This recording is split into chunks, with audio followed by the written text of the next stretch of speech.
नमस्कार दोस्तों, स्वागत है आप सभी का आई प्लानेट कम्युनिकेशन सेंटर की स्मार्ट क्लास की एक और नई वीडियो में। दोस्तों, आज मैं आपको इस वीडियो के माध्यम से अप्रैल माह में होने वाली RICIT एग्ज़ाम हेतु मोस्ट क्वेश्चंस और उनके आंसर्स बताने जा रहा हूं। दोस्तों, ये वीडियो आप सभी के लिए बहुत ही खास है। यदि आप हमारे इस चैनल पर नए हैं तो आप हमारे इस चैनल को लाइक और सब्सक्राइब अवश्य करें और इस वीडियो को पूरा ज़रूर देखें। तो चलिए दोस्तों, वीडियो को शुरू करते हैं। वीडियो का पहला क्वेश्चन है, भारत में पैन कार्ड कौन जारी करता है? ऑप्शन ए भारतीय रिजर्व बैंक, बी है वित्तीय मंत्रालय, सी है आयकर विभाग और डी है भारतीय स्टेट बैंक। तो देखिए दोस्तों, पैन कार्ड आपने देखा होगा और आपने ऑनलाइन बनाया भी होगा, और आप सभी जानते हैं कि जो हमारे देश में जो पैन कार्ड वो जारी करता है वो है इनकम टैक्स डिपार्टमेंट, जिसे हम हिंदी में आयकर विभाग कहते हैं। इसलिए सी ऑप्शन इस क्वेश्चन का सही आंसर है। क्वेश्चन नंबर सेकंड देखिए, राजस्थान संपर्क पोर्टल किसके लिए बनाया गया है? Option A online shopping, B है गवर्नमेंट सर्विस डिलीवरी, सी है इंटरटेनमेंट सर्विसेज और डी है सोशल नेटवर्किंग। तो देखिए दोस्तों, आप सभी जानते हैं कि राजस्थान संपर्क पोर्टल ये राजस्थान सरकार का एक पोर्टल है जिसके द्वारा हम कोई भी शिकायत दर्ज कर सकते हैं, और आपने की भी होगी। इसलिए इस क्वेश्चन का जो सही आंसर है वो है government service delivery. B option इस क्वेश्चन का आंसर है, और ये क्वेश्चन कई बार RICIT एग्जाम में आया है। आप ये ध्यान रखें कि राजस्थान संपर्क पोर्टल एक शिकायत पोर्टल है जिसके द्वारा हमको गवर्नमेंट सर्विस डिलीवरी मिलती है। क्वेश्चन नंबर थर्ड देखिए, राजस्थान में जन आधार कार्ड का उपयोग करके किन सेवाओं का लाभ उठाया जा सकता है? Option A public transport booking, B है PDS राशन डिस्ट्रीब्यूशन, सी है ऑनलाइन वोटिंग और डी है मोबाइल रिचार्ज। तो दोस्तों, आपने जन आधार कार्ड का नाम अवश्य सुना होगा, और इससे जो लाभ हम उठाते हैं वो है PDS राशन डिस्ट्रीब्यूशन, जो हमें राज्य सरकार के द्वारा हर माह फ्री में अनुदान मिलता है। गेहूँ, राशन, चावल, दाल ये मिलते हैं, ये इसी सेवा के जरिए मिलते हैं। तो इसका बी ऑप्शन सही आंसर है। क्वेश्चन नंबर 4 देखिए, दस्तावेज बनाने या एडिट करने के लिए किस टूल का उपयोग किया जाता है? Option A Google calendar, B है गूगल स्लाइड, सी है गूगल डॉक्स और डी है गूगल शीट्स। तो दोस्तों, आप सभी जानते हैं कि हमको दस्तावेज बनाना है या उसमें कोई एडिटिंग करनी है तो इसके लिए हम गूगल डॉक्स जो है इसका प्रयोग करते हैं। तो सी ऑप्शन इस क्वेश्चन का सही आंसर है, और ये क्वेश्चन भी कई बार RICIT एग्जाम में आ चुका है। क्वेश्चन नंबर 5 देखिए, प्रिंटिंग के लिए डॉक्यूमेंट तैयार करने के लिए आमतौर पर किस फाइल फॉर्मेट का उपयोग किया जाता है? ऑप्शन ए PDF, बी है JPEG, सी है MP3 और डी है TXT। दोस्तों, आप सभी जानते हैं कि जब भी हम प्रिंटिंग के लिए कोई भी डॉक्यूमेंट तैयार करते हैं तो वो जो फाइल फॉर्मेट में होना चाहिए वो है पीडीएफ। तो ए ऑप्शन जो है इस क्वेश्चन का सही आंसर है। पीडीएफ आपने अवश्य नाम सुना होगा, जेपीजी भी आपने सुना होगा। तो ये जो पीडीएफ है ये फाइल फॉर्मेट है, जेपीजी भी फाइल फॉर्मेट है। क्वेश्चन नंबर 6 देखिए, किसके द्वारा डॉक्यूमेंट को प्रिंट करने से पहले उसका पूर्व अवलोकन कर सकते हैं? ऑप्शन ए नॉर्मल, बी है वेब लेआउट, सी है प्रिंट लेआउट और डी है आउटलाइन। तो देखिए दोस्तों, अगर हमको किसी भी डॉक्यूमेंट को प्रिंट करने से पहले उसका अवलोकन करना है, उसे देखना है, तो इसके लिए हम प्रिंट लेआउट ऑप्शन का प्रयोग करेंगे। तो सी ऑप्शन जो है इस क्वेश्चन का सही आंसर है। क्वेश्चन नंबर 7 देखिए, डाटा प्रबंधन क्षमताओं के आधार पर इनमें से कौन से कंप्यूटर के वैध प्रकार हैं? Option A analogue computer, B है डिजिटल कंप्यूटर, सी है हाइब्रिड कंप्यूटर और डी है उपरोक्त सभी। तो देखिए दोस्तों, डाटा प्रबंधन क्षमताओं के आधार पर कंप्यूटर को 3 भागों में बांटा गया है। जो ये ऊपर के एनालॉग, डिजिटल और हाइब्रिड हैं, इसलिए इस क्वेश्चन का सही आंसर डी होगा, उपरोक्त सभी, क्योंकि ये तीनों ही जो हैं कंप्यूटर के वैध प्रकार हैं डाटा प्रबंधन क्षमताओं के आधार पर। दोस्तों, यदि आपको हमारे चैनल से ये वीडियो समझ में आ रही है और आप हमारे चैनल को यदि आगे पहुंचाना चाहते हैं तो हमारे चैनल को सब्सक्राइब अवश्य करें और इसे अपने दोस्तों में शेयर ज़रूर करें। वह कंप्यूटर जो एनालॉग और डिजिटल दोनों को प्रोसेस करता है कहलाता है। Option A analogue computer, B है डिजिटल कंप्यूटर, सी है हाइब्रिड कंप्यूटर और डी है मेन फ्रेम कंप्यूटर। तो देखिए दोस्तों, एनालॉग और डिजिटल दोनों को जो प्रोसेस करता है वो है हाइब्रिड कंप्यूटर। तो सी ऑप्शन इस क्वेश्चन का सही आंसर है।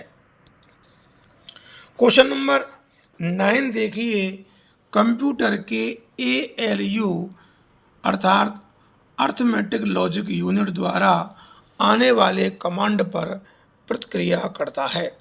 Option A control section, B है कैश मेमोरी, सी है प्राथमिक मेमोरी और डी है external memory.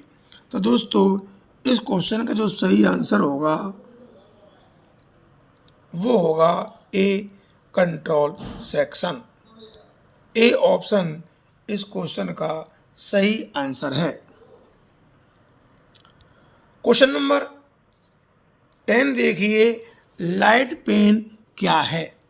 Option A optical output device, B है इलेक्ट्रॉनिक आउटपुट डिवाइस, सी है ऑप्टिकल इनपुट डिवाइस और डी है electronic input device.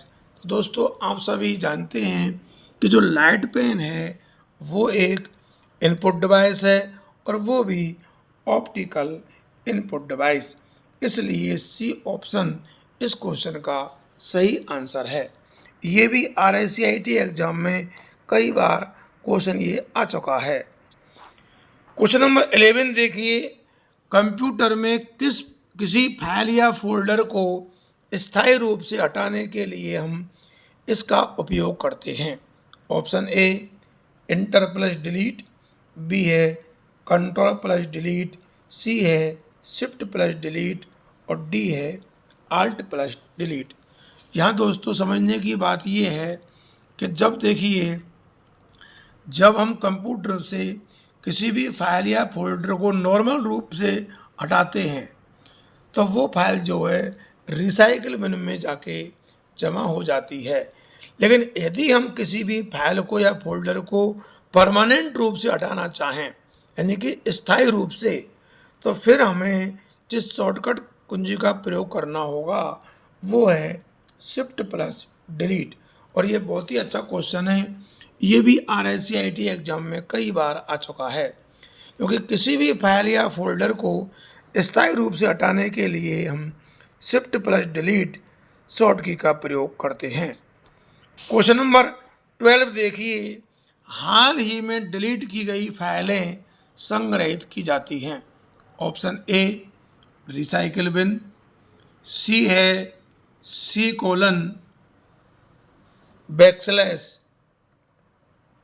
Greater than, सी है डेस्कटॉप और डी है माई कंप्यूटर। तो देखिए दोस्तों, जब भी हम कोई भी फाइल को डिलीट करते हैं तो वो रिसाइकिल बिन में जाके संग्रहित हो जाती है, इसलिए ए ऑप्शन इस क्वेश्चन का सही आंसर है। और रिसाइकिल बिन को कंप्यूटर का डस्टबिन या कचरा पात्र भी कहते हैं। क्वेश्चन नंबर 13 देखिए, किसी फाइल को इंटरनेट से कंप्यूटर में सेव करना कहलाता है। दोस्तों पिछले वीडियो में ये क्वेश्चन आ चुका है, फिर भी आप एक बार पुनः देखें। ऑप्शन ए डाउनलोडिंग, बी है अपलोडिंग, सी है स्टोरिंग और डी है वेब लिंकिंग। तो दोस्तों किसी भी फाइल को यदि हम इंटरनेट से कंप्यूटर में सेव करें तो वो डाउनलोडिंग कहलाती है, इसलिए ए ऑप्शन इस क्वेश्चन का सही आंसर है। क्वेश्चन नंबर 14 देखिए, डॉट डॉट डॉट उन सभी वेबसाइटों और पेजों को दिखाता है जिन्हें हमने पहले देखा है। ऑप्शन ए हिस्ट्री, बी है टास्क बार, सी है स्टेटस बार और डी है ब्राउज़र लिस्ट। तो देखिए दोस्तों, यदि हम इंटरनेट का प्रयोग करते हैं और उसमें विभिन्न प्रकार की वेबसाइटों और पेजों को देखते हैं, यदि हम ये देखना चाहें कि हमने पहले कौन सी वेबसाइट को देखा है, पेजों को देखा है, तो ये सब हमें हिस्ट्री ऑप्शन में मिलते हैं, इसलिए ए ऑप्शन जो है इस क्वेश्चन का सही आंसर है। क्वेश्चन नंबर 15 देखिए, डिजिटल भुगतान किस संदर्भ में NFC का मतलब क्या है। Option A national finance corporation, B है नियर फील्ड कम्युनिकेशन, सी है नॉन फंगिबल करेंसी और डी है नेटवर्क फाइल कंट्रोल। तो देखिए दोस्तों, डिजिटल भुगतान के संदर्भ में यदि NFC का मतलब पूछा जाए तो इसका सही आंसर होगा near field communication.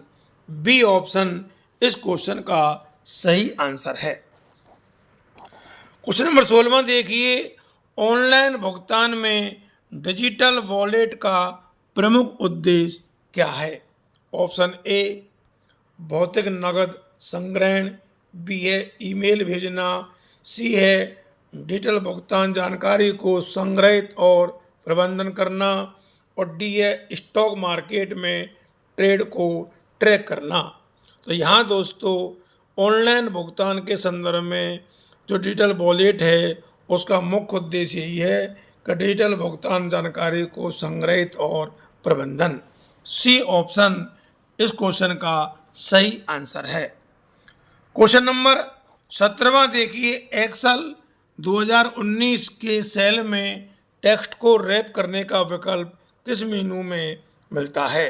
Option a review, B है इंसर्ट, सी है फॉर्मूला और डी है home.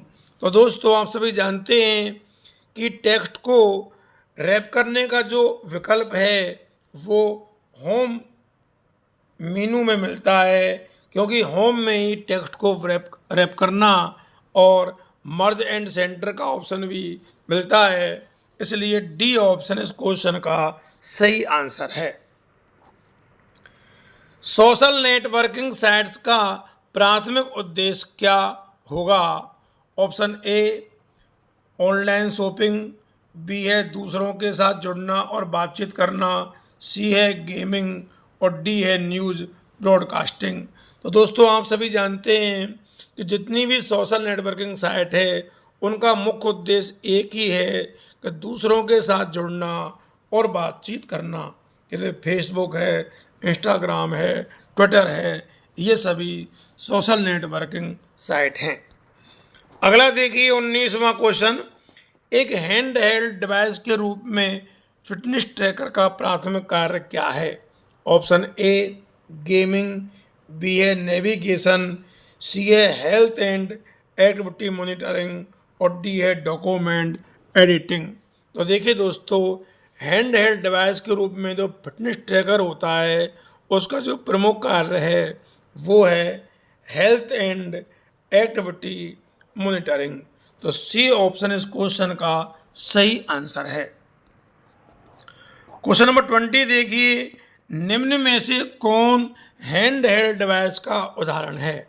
Option A desktop computer, B है लैपटॉप, सी है स्मार्टफोन और डी है सर्वर। तो दोस्तों आप सभी जानते हैं इस क्वेश्चन का आंसर, क्योंकि हैंड हेल्ड डिवाइस आप सबके हाथ में है, इसलिए इसका सही जो आंसर होगा वो होगा स्मार्टफोन, क्योंकि जो स्मार्टफोन होता है वो एक हैंड हेल्ड डिवाइस है। तो दोस्तों आज की वीडियो में इतना ही। जिन लोगों ने ये वीडियो देखी है उन्हें बहुत बहुत धन्यवाद। आपको हमारी ये वीडियो कैसी लगी हमें कमेंट करके अवश्य बताएं, और दोस्तों इस वीडियो को आप अधिक से अधिक लोगों में शेयर करें। एक बार पुनः आप सबको बहुत बहुत धन्यवाद। जय हिंद, जय भारत।